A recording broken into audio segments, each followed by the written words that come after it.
Hello everyone, hello दोस्तों, देश के समस्त छात्र छात्राओं को नमस्कार, मेरा प्यार बड़ा प्रणाम।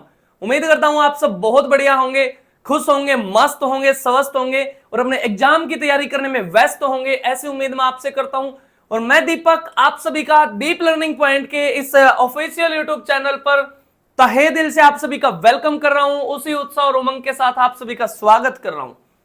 और आज की क्लास में हम बातें करेंगे जनाब स्टैटिक जीके का एक बहुत इंपॉर्टेंट टॉपिक मैं आपके लिए लेकर आया हूं, जिसमें हम बातें करेंगे भारत के शास्त्रीय नृत्यों के बारे में बातें करेंगे, यानी कि क्लासिकल डांस ऑफ इंडिया। जनाब बहुत बहुत इंपॉर्टेंट क्वेश्चन है। कोई भी एग्जाम है आपका, चाहे आपका एसएससी का है, चाहे सीजीएल है, सीपीओ है, सीएचएसएल है, आपका दिल्ली पुलिस है, हरियाणा पुलिस है, आपका रेलवे पुलिस है, कोई भी एग्जाम क्यों ना हो, आपके शास्त्रीय नृत्यों से क्वेश्चन उसमें देखे ही जाते हैं। आप किसी भी एग्जाम में उठा के देख लो। तो इसको कंप्लीट करेंगे, बिल्कुल डिटेल में पढ़ेंगे शास्त्रीय नृत्यों की क्या कुछ कहानी है और शास्त्रीय नृत्य कौन से होते हैं, क्या कुछ इससे संबंधित बातें, बहुत डिटेल में बात करेंगे। तो आपको पता है ना भाई कि YouTube पर हमारी एक सीरीज चली हुई है जिसमें डेली आपके लिए वीडियो आ रही है। एक तरफ तो हम बातें कर रहे हैं स्टैटिक जीके की और एक तरफ हम बातें कर रहे हैं इंडियन ज्योग्राफी की। तो इंडियन ज्योग्राफी की आपके पास 15 वीडियो आ चुकी हैं। स्टैटिक जीके में आज मैं आपके लिए ये एक वीडियो लेकर आया हूं। स्टैटिक में भी बहुत सारी वीडियो आपके पास आ चुकी हैं, लेकिन आज बात करेंगे हम स्टैटिक में भारत के शास्त्रीय नृत्यों के बारे में बातें करेंगे, भारत के क्लासिकल डांस के बारे में बातें करेंगे। ठीक है, तो सबसे पहले जनाब आपको पता होना चाहिए कि शास्त्रीय नृत्य कौन से होते हैं। और हमारी जो नृत्य विरासत है, भारत की जो नृत्य विरासत है ना, वो बहुत पुरानी है। कम से कम 5000 वर्ष पुरानी हमारी नृत्य विरासत मानी गई है, कम से कम 5000 वर्ष पुरानी। तो सबसे पहले तो आपको पता होना चाहिए कि शास्त्रीय नृत्य कौन से होते हैं। तो देखो, आपको मैं क्लासिफाई करके बताऊं तो भारत में डांस की दो फॉर्म देखी जाती हैं। भारत में नृत्यों की दो फॉर्म देखी जाती हैं। एक है जनाब फोक डांस, एक है आपका फोक डांस और एक है आपका क्लासिकल डांस। क्लासिकल डांस, तो जो फोक डांस है इसको बोलते हैं हिंदी में लोक नृत्य। क्या बोलते हैं? लोक नृत्य। और इसको बोलते हैं हिंदी में शास्त्रीय नृत्य। शास्त्रीय नृत्य। सबसे पहले आपको इन दोनों के बीच में डिफरेंस पता होना बहुत ज्यादा जरूरी है कि लोक नृत्य कौन से होते हैं और शास्त्रीय नृत्य कौन से होते हैं। तो सबसे पहले तो लोक नृत्य के बारे में ही बातें कर लेते हैं। देखो जनाब, लोक नृत्य का मतलब क्या है? लोक से एक शब्द बना है जैसे लोकतंत्र, यानी कि यहां पर जनता के द्वारा जनता पर सरकार का यहां पर संचालन देखा गया है। यानी कि लोकतंत्र का मतलब क्या है? यहां पर अलग अलग राज्य बसे हैं, वहां पर अलग अलग कम्युनिटी हैं, अलग अलग समुदाय हैं।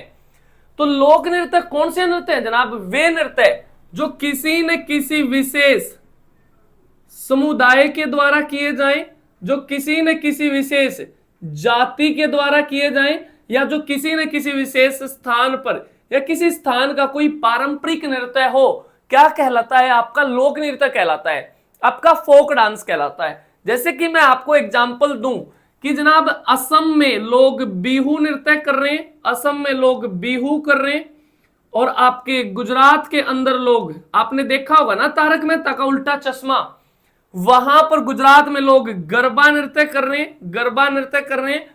और आप एक एग्जांपल और ले लो कि पंजाब में लोग कौन सा नृत्य कर रहे हैं? पंजाब में लोग भांगड़ा नृत्य कर रहे हैं, भांगड़ा नृत्य कर रहे हैं।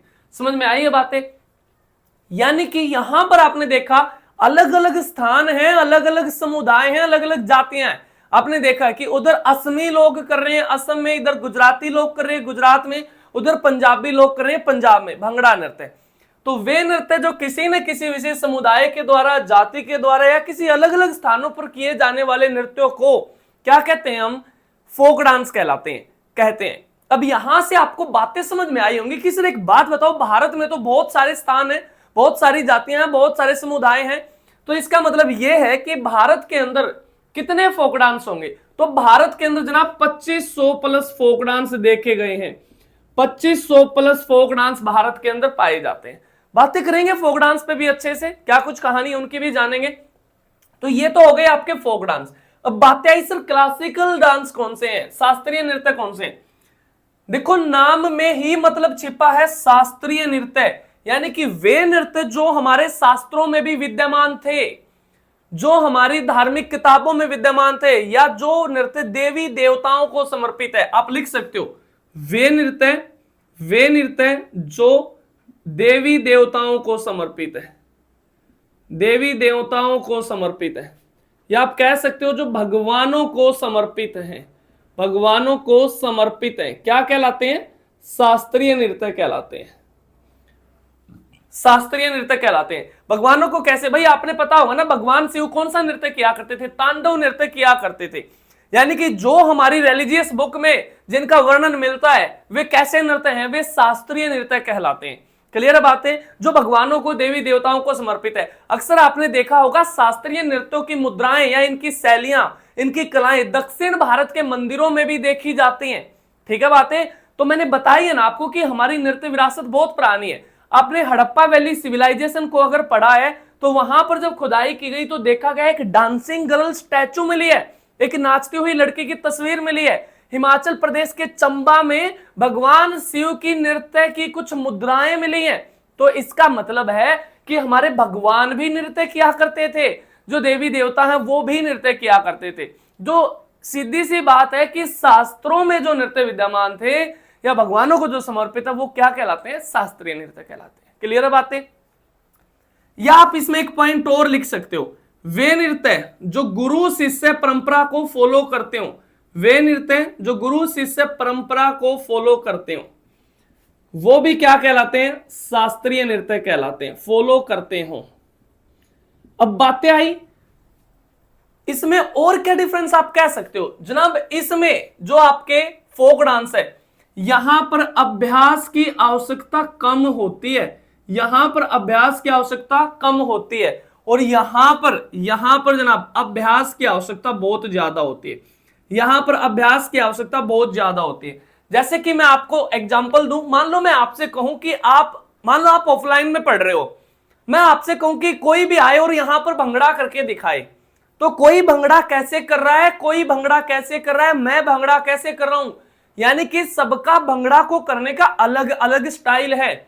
लेकिन मैं अगर आपसे कहूं कि कोई भी बच्चा आए और यहां पर मोहिनी अट्टम करके दिखाए, यहां पर वो भरतनाट्यम करके दिखाए, तो जनाब भरतनाट्यम के तो जो सर्टेन स्टेप्स है ना, जो उसके रूल एंड रेगुलेशन है उसी के मुताबिक उसको करना होता है, शास्त्रीय नृत्य कोई भी क्यों ना हो। यानी कि यहां पर बहुत ज्यादा अभ्यास की, प्रैक्टिस की आवश्यकता होती है, यहां पर नहीं है। क्लियर है बातें? तो ऐसी कुछ कहानी है। तो ये इसमें आप डिफरेंस देख सकते हो क्लासिकल डांस में और फोक डांस में। लेकिन आज की क्लास में हम बात करेंगे सिर्फ और सिर्फ क्लासिकल डांस के बारे में बातें करते हैं। क्लियर है बातें? उसके बाद फिर आगे आप इसमें लिखोगे कि जो हमारे शास्त्रीय नृत्य हैं इनका वर्णन कहां पर मिला है। शास्त्रीय नृत्यों का वर्णन, शास्त्रीय नृत्यों का वर्णन कहां मिला है? इनका वर्णन मिला है नाट्य शास्त्र में, भरत मुनि के द्वारा लिखित। लिख लो आप बातें, भरत मुनि के द्वारा लिखित, भरत मुनि द्वारा लिखित नाट्य शास्त्र में इनका वर्णन मिला है। और नाट्य शास्त्र को जनाब कहा गया है क्या?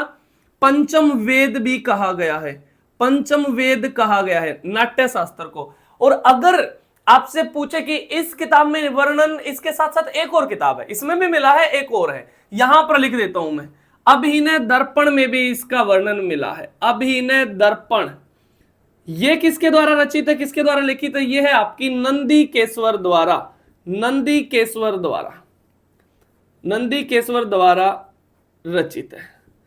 तो आपके पेपर में तो ज्यादातर यहीं से आता है कि शास्त्रीय नृत्यों का वर्णन किस में मिला है?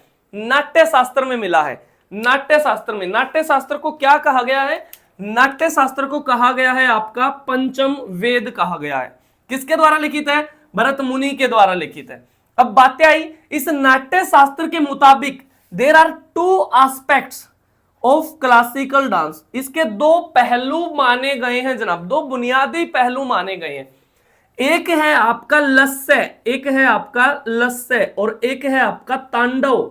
लस्य और तांडव, इनमें क्या फर्क है दोनों में? लस्य का मतलब है कि इस बात का मतलब है कि लस्य अगर कोई नृत्य है, उसका पहलू है क्लासिकल डांस का, तो यहां पर कोई महिला नृत्य कर रही है, यानी कि यहां पर कोई फीमेल डांसर है, फीमेल डांसर है, और तांडव का मतलब है कि कोई मेल डांसर, कोई पुरुष नृत्य कर रहा है। जैसे कि आपने देखा भी होगा ना अपने घरों के अंदर, मान लो कोई लड़का बहुत शरारत कर रहा है तो उसे ये नहीं कह देते कि भाई क्यों तांडव कर रहा है तू इतनी देर का, क्यों तांडव कर रहा है, बोलने देते। लेकिन मान लो कोई महिला ऐसी हरकतें कर रही है तो उसको नहीं बोलेंगे। यानी कि जो लस्से है वो फीमेल डांसर को रिप्रेजेंट करेगा और जो तांडव है वो मेल डांसर को रिप्रेजेंट करेगा, और इनसे अलग अलग भाव प्रदर्शित किए जाते हैं जनाब। जो लस्से कर रहा है इसका मतलब इससे भाव आता है करुणा का, करुणा का, दया का भाव प्रदर्शित किया जाता है, और इससे आपका एंगर का यानी कि क्रोध का, गुस्से का भाव इससे प्रदर्शित किया जाता है। क्लियर है बातें? तो दो एस्पेक्ट्स हैं क्लासिकल डांस के, एक लस्से, एक है आपका तांडव। उसके बाद फिर बातें आई जनाब, जो ये क्लासिकल डांस हैं इनके ऊपर एक रेगुलेटरी बोर्ड होता है जो इन पे कार्य करता है। इनके ऊपर एक रेगुलेटरी बोर्ड है जो कार्य करेगा। यानी कि किसी भी कार्य को करने के लिए एक ऑर्गेनाइजेशन की आवश्यकता पड़ती है ना भाई। जैसे दिल्ली के अंदर मान लो टीचर की भर्ती की रिक्रूटमेंट करनी है तो DSSS भी एक बोर्ड है। दिल्ली पुलिस की अगर भर्ती की प्रक्रिया पूरी करनी है तो SSC एक बोर्ड है, एक ऑर्गेनाइजेशन है जो उस एग्जाम को कंडक्ट कराएगा। मान लो रेलवे में भर्ती करानी तो RRB एक बोर्ड है जो डिसीजन मेकर का कार्य करता है, जो उस एग्जाम के लिए रिस्पॉन्सिबल होगा। तो ऐसे ही हमारे शास्त्रीय नृत्यों के ऊपर काम करता है एक ऑर्गेनाइजेशन, एक बोर्ड, जिसका नाम क्या है? उसका नाम है संगीत नाटक अकादमी। आप एक बार ये बातें चिपका लो जल्दी, फिर आगे चलते हैं। चलो मैं इरेज करता हूं इसको और फिर बातें करते हैं इस पर।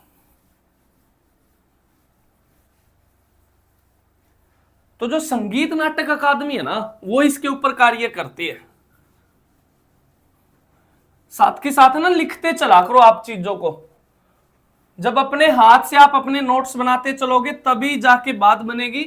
आपका खुद का लिखा हुआ आपको बहुत जल्दी याद होगा और लंबे समय तक भी याद रहेगा, और जब एग्जाम आएगा तो यही नोट्स आपके काम आएंगे रिवीजन करने में। किताब से आप इतना जल्दी रिवाइज नहीं कर पाओगे जितना आप अपने नोट्स से रिवाइज कर पाओगे। ठीक है,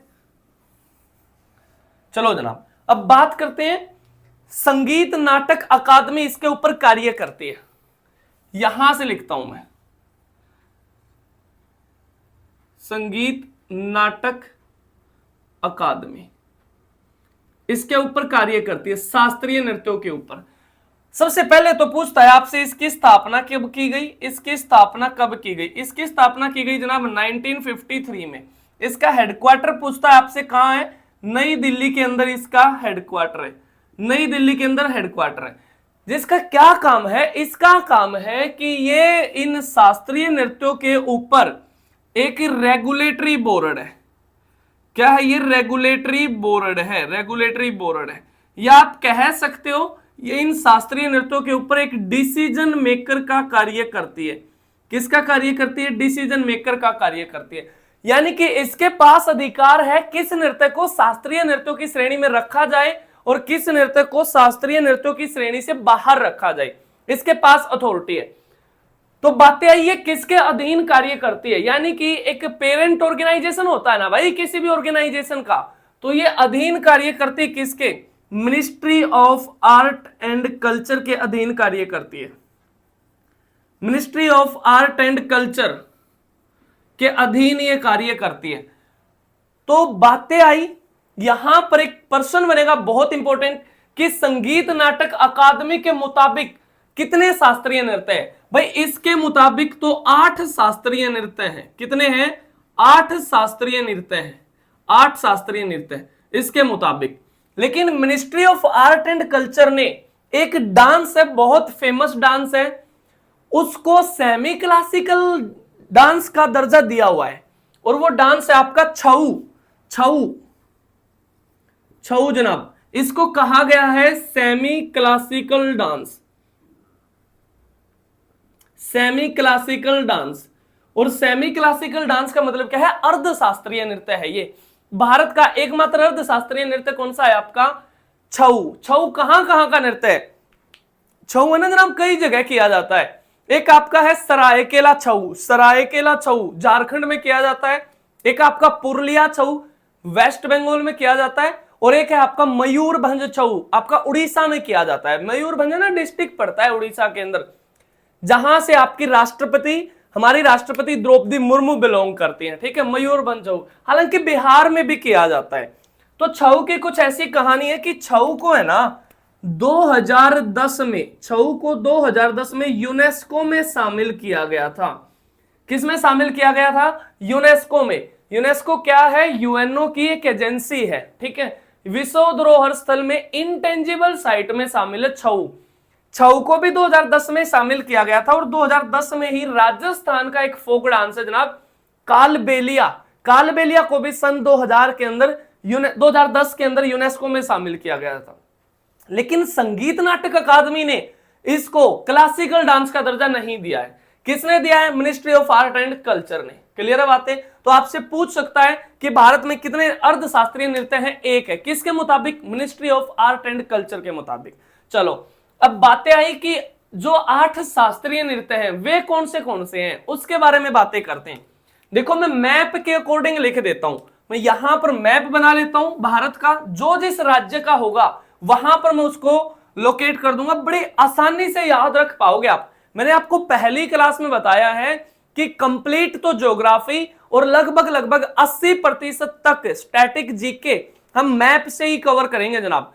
कोई भी चीज आपको रटवाई नहीं जाएगी, ठीक है, आपको चीजें समझाई जाएंगी। हमेशा आपसे कहता हूं कि पढ़ो ऐसे कि आप पढ़ा सको। आपके घर में छोटे भाई हैं, बहन है, या आपका ग्रुप है, आप उसमें ये चीजें पढ़ा सको। ऐसे पढ़ा करो, चीजों का ना रट्टा मत लगाया करो। मैं देखता हूं अक्सर रटंतु तोते ज्यादा होते हैं। मैं चाहता हूं कि ये बातें आपके एग्जाम में कैसे फिट कर पाऊं। समझ में आई है बातें? तो चीजों को पहले समझ लिया करो, फिर लिख लिया करो। तो मैप के अकॉर्डिंग चलते हैं जनाब।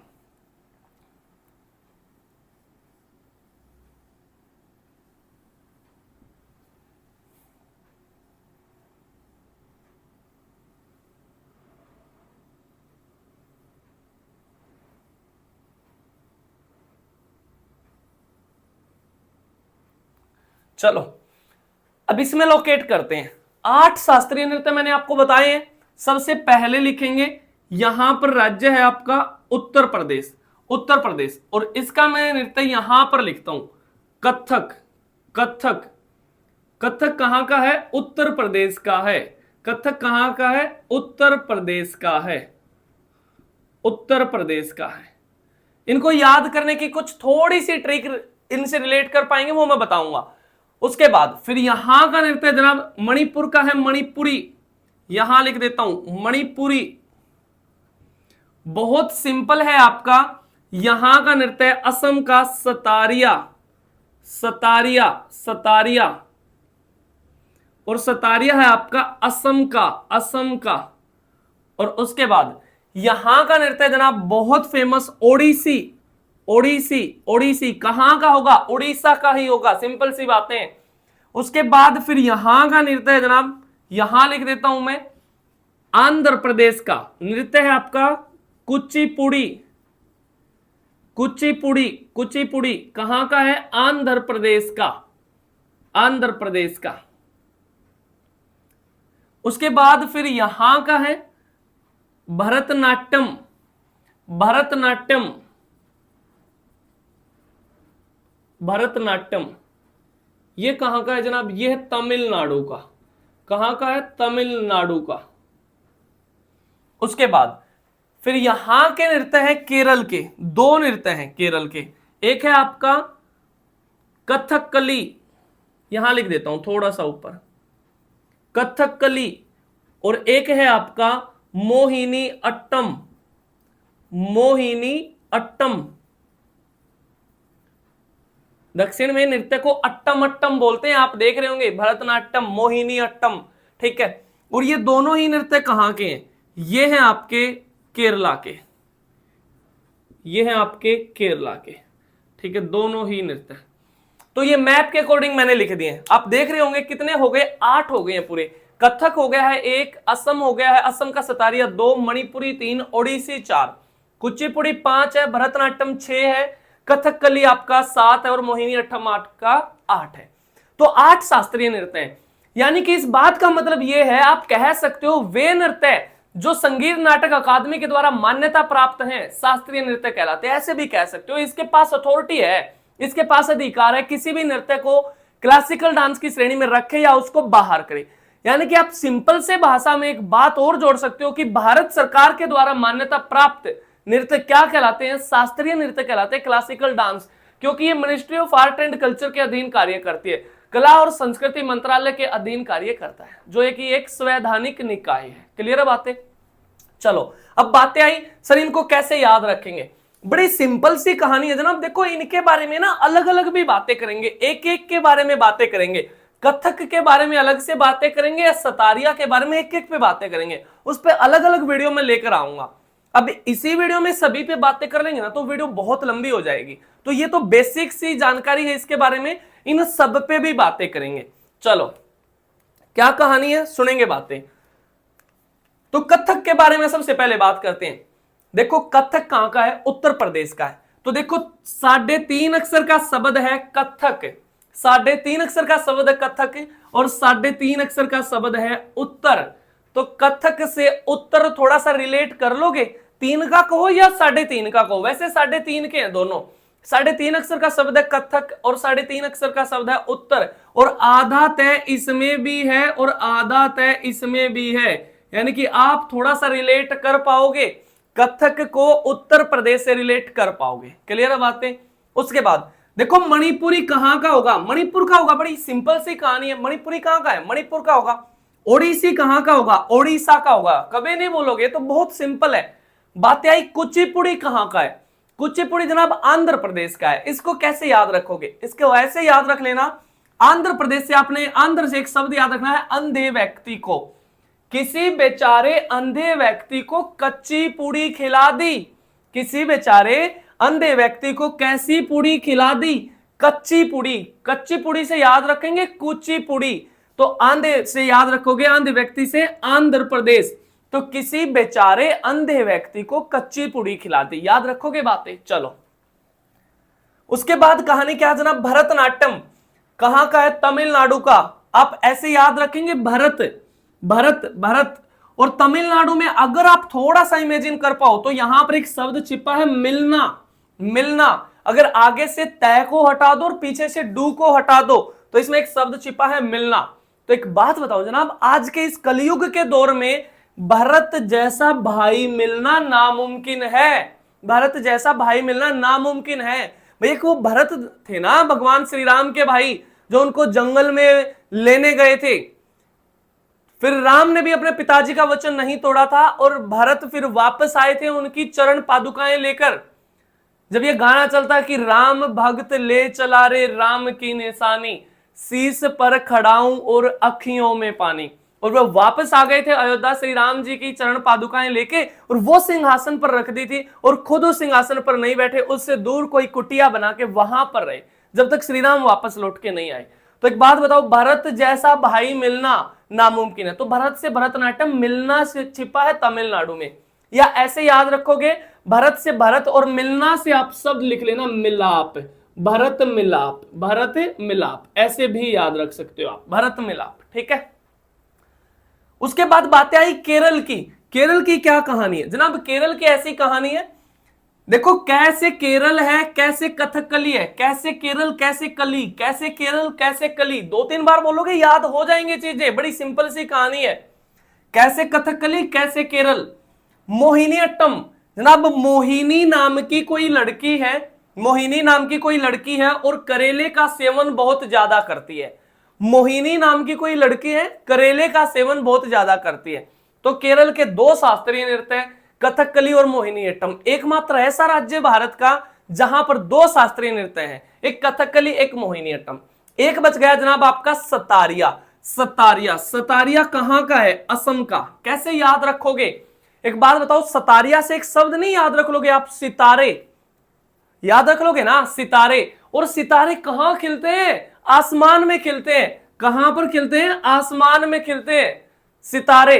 तो या तो आसमान में खिलते हैं या आपके कंधों पर भी खिलते हैं। अगर आपके अंदर जुनून है, आप बहुत मेहनती हो, अपने लक्ष्य को लेकर बहुत डेडिकेटेड हो, आप सुबह उठते ही आपको अपना टारगेट दिख रहा है, तो आपके कंधों पर भी खिलते हैं। और ऐसा कहा जाता है कि जो मिलियन जो स्टार हैं आकाश के अंदर, उनसे बहुत ज्यादा चमक होती है उन सितारों की जो आपके कंधों पर खेलते हैं, जो आपके कंधों पर खेलते हैं, उनकी चमक बहुत ज्यादा होती है। तो अगर मेहनत है ना, तो सितारे वे आसमान से लाकर कंधों पर भी चमकाए जा सकते हैं, यहां पर भी खिल सकते हैं।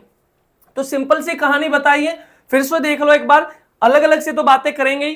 कथक 3.5 अक्षर का शब्द है, कथक 3.5 अक्षर का शब्द है, उत्तर प्रदेश में आ जाएगा। मणिपुरी बहुत सिंपल सी कहानी है, मणिपुर का हो जाएगा। ओडिसी ओडिशा का हो जाएगा। किसी बेचारे अंधे व्यक्ति को कैसी पूड़ी खिला दी, कच्ची पूड़ी खिला दी, कच्ची पूड़ी खिला दी अंधे व्यक्ति को, बेचारे को। भरत जैसा भाई मिलना नामुमकिन है जनाब आज के दौर में, भरत जैसा भाई मिलना, या भरत मिलाप से याद रखेंगे। कैसे कली कैसे केरल, कैसे कली कैसे केरल, थोड़ा सा चीजों को रिलेट कर पाओगे। और मोहिनी नाम की कोई लड़की है जो करेले का सेवन बहुत ज्यादा करती है। और सितारे कहां खिलते हैं? सितारे मैंने अभी अभी बताया है, या तो आसमान में खिलते हैं या आपके कंधों पर भी खिलते हैं, अगर आप बहुत डेडिकेटेड हो अपने टारगेट को लेकर, अपने एग्जाम को लेकर। तो ये मैंने कुछ एक बातें बताई हैं। अब इनमें 2-4 बातें और भी सुन लो, बहुत सिंपल सिंपल सी कहानी है। देखो हमारा शरीर है ना 5 तत्वों से मिलकर बना है, अग्नि जल आकाश वायु धरती, इन 5 तत्वों से मिलकर बना है। तो ये शास्त्रीय नृत्य किसी न किसी तत्व को प्रदर्शित है, किसी न किसी तत्व को रिप्रेजेंट करते हैं। तो कौन सा किस किस को रिप्रेजेंट करता है उसके बारे में बातें मैं अभी बता देता हूं, साथ के साथ में भी बताऊंगा, अभी भी बता दे रहा हूं, ठीक है। सबसे पहले तो बात आई भरतनाट्यम। भरतनाट्यम को कहा जाता है जनाब अग्नि नृत्य। तो यह अग्नि तत्वों को समर्पित है, अग्नि तत्वों को समर्पित है भरतनाट्यम। इसके जब आप झांकियां देखते हो तो जो नृत्य किसको करते हैं, तो जैसे दीपक की एक फ्लेम होती है ना, कभी इधर कभी उधर, ऐसे ही वो डांस करते हैं, ठीक है। तो इसको अग्नि नृत्य भी कहा गया है। एक बात बताओ, मैंने अभी बताया है मोहिनी नाम की कोई लड़की है और करेले का सेवन बहुत करती है, और खाके करेले डींगे मारती है, हवा में बातें करती है बड़ी बड़ी। और हवा किसको बोलते हैं? वायु को। तो जो मोहिनी अट्टम है जनाब वो वायु तत्वों को समर्पित है। किसको समर्पित है? वायु तत्वों को समर्पित है। उसके बाद देखो तत्व 5 है, नृत्य 8 हैं, तो 5 ही आएंगे इसमें। कभी आप सोचो कि हर एक नृत्य किसी न किसी तत्व को प्रदर्शित करेगा, क्योंकि तत्व तो 5 है ना जनाब, अग्नि जल आकाश वायु धरती। बातें आई ओडिसी। देखो ओडिसी से एक शब्द याद रखना है आपने, उड़ना। उड़ना, आप उड़ सकते हो। एक बात बताओ, मान लो इमेजिन करो आप उड़ रहे हो, लेकिन उड़ना तो आपको आता नहीं है। जब उड़ना नहीं आता तो आप गिरोगे ना, गिरोगे। और मैंने आपको बताया, आप पता है भाई आपने कि यहां पृथ्वी पर 30% भूभाग पे क्या है? स्थल भाग है, और बाकी 70% एरिया पे क्या है? आपका जल है। तो एक बात बताओ, ये मान लो आपकी अर्थ है और इस पे 30% पे क्या है? भूभाग है, 70% पे क्या है? जल। और आप उड़ रहे हो, तो आपके ज्यादा चांसेस किस में है गिरने के? पानी में है ना भाई, जल में है ना। तो इसीलिए ओडिसी को कहा गया है पानी नृत्य को प्रदर्शित करता है, पानी तत्वों को समर्पित है ओडिसी नृत्य। उसके बाद फिर आएगा आपका जो कुचिपुड़ी है। कुचिपुड़ी वो किसको प्रदर्शित है, किसको रिप्रेजेंट करता है? एक बात बताओ, कच्ची पुड़ी कहां बनती है? आपके घरों में बनती है। कहां बनती है? आपके घरों में बनती है। और आपके घर कहां है भाई? घर कहां है? अर्थ पे ही तो है, हमारे घर पृथ्वी पे ही तो है। तो यानी कि ये पृथ्वी को रिप्रेजेंट करता है, या धरती को आप लिख सकते हो, अर्थ को रिप्रेजेंट करता है। क्लियर है बातें? उसके बाद कथकली। कथकली ये किसको रिप्रेजेंट करेगा? एक बात बताओ, जब इंसान ऊपर चला जाता है, जब उसका स्वर्गवास हो जाता है, तो ये नहीं कहते कि इसके नाम पे कोई कथा करवा लो, इसके नाम पर कोई कथा करवा लो। तो कथकली से कथा, और कहां चला जाता है? ऊपर चला जाता है। और ऊपर क्या है? आकाश है जनाब। ऊपर क्या है? आकाश है। तो ये आकाश तत्वों को समर्पित है कथकली। तो ये इन 5 तत्व हो गए। भरतनाट्यम अग्नि को समर्पित है, भरतनाट्यम आपका अग्नि को समर्पित है। ये आपका वायु को मोहिनीअट्टम, ये आपका आकाश को समर्पित है कथकली, और आपका ओडिसी पानी को समर्पित है, और कुचिपुड़ी आपका पृथ्वी को समर्पित है। तो ये मैंने आपको बेसिक सी जानकारी बताई है कि क्लासिकल डांस कौन से होते हैं, फोक डांस कौन से होते हैं, कौन इनके ऊपर एक रेगुलेटरी बोर्ड है, किसको सेमी क्लासिकल डांस कहा गया है। ये सारी बातें मैंने आपको बताई हैं। तो आज की वीडियो में बातें यहीं तक रखते हैं, बाकी बातें कल करेंगे। तब तक के लिए खुश रहो, मस्त रहो, स्वस्थ रहो। अपना ध्यान रखो और अपने घर वालों का ध्यान रखो। क्लियर है बातें? लास्ट में आप एक शायरी की डिमांड करते हो, तो आज आपको एक शायरी सुना देता हूं कि बड़ी सिंपल सी बड़ी अच्छी शायरी है। आप ऑफलाइन में तो डिमांड करते हो ना कि सर कैसी सुनानी है, आप बताते हो, तो सुनेंगे कि इश्क का तेरे यकीन बन जाऊं, कि इश्क का तेरे यकीन बन जाऊं, दर्द का तेरे सुकून बन जाऊं, दर्द का तेरे सुकून बन जाऊं। तुम जहां भी रखो कदम इस जगह पर, तुम जहां भी रखो कदम इस जगह पर, खुदा करे मैं वो जमीन बन जाऊं, खुदा करे मैं वो जमीन बन जाऊं। तो चलिए आज की बातें यहीं तक, बाकी बातें कल करते हैं, सेम टाइम सेम जगह अगले दिन। तब तक के लिए खुश रहो, मस्त रहो, स्वस्थ रहो। जय हिंद, जय भारत, वंदे मातरम।